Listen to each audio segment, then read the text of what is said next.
唔係講笑啊！呢啲車仔喺廣州嘅數量真係好恐怖啊！就係嚟自廣汽比亞迪嘅 K7G 車型啦。咁呢啲車咧，無論你喺廣州嘅市區、增城、花都、從化等等嘅地方，都可以見到佢哋身影存在嘅。但係其實呢啲車咧都係有分兩代車型嘅。第一代咧就係上線喺2018到2019年之間嘅 GZ6850HZ EV， 數量咧一共係有1496部嘅。而第二代咧就係上線喺2020到2021年之間嘅 GZ650HZ EV1啦。咁根據唔嚴謹嘅統計咧，佢數量一共係有288部嘅。咁總體嚟講 ，K7G 喺廣州服役嘅數量係高達1784部嘅。但係論差別嘅話，其實兩代車型區別都唔大。主要咧就係電池方面，第一代 HZ EV 搭載嘅係比亞迪253.44度嘅磷酸鐵鋰電池，而第二代搭載嘅咧就係比亞迪255.024度嘅磷酸鐵鋰電池。除此之外咧，其實大家都差唔多嘅。外觀上都係沿用咗 K7 家族系列嘅造型，不過對比 K7 嚟講 ，K7G 冇用到頂置電池嘅佈局，同埋取消咗流線型嘅風擋造型，同埋大輪毂嘅配置啊，所以個人覺得 K7G 整體望落去咧，雖然冇 K7 嗰種硬朗嘅機甲風質感，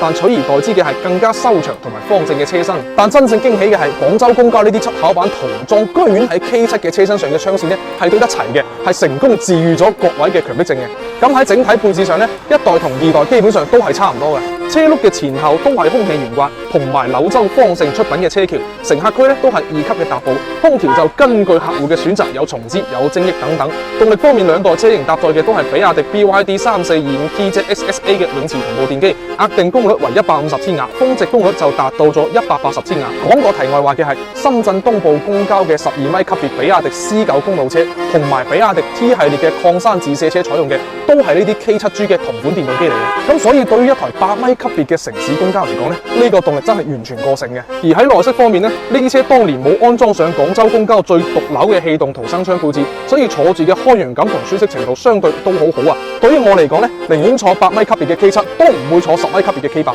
咁最後咧就係由於目前廣州公交嘅客流喺度下降啦，所以呢啲8米級別嘅車咧就變咗最慢金油嘅車型。從城中村嘅小通勤到一啲客流嘅大線、超長嘅線路，包括郊區公交配屬等等啊，都係可以見到呢啲8米車嘅存在嘅。所以當你啱嚟廣州嘅時候，見到市區最長線嘅808用緊呢啲8米級別嘅 K7 車型嘅時候咧，亦都唔使太驚訝嘅。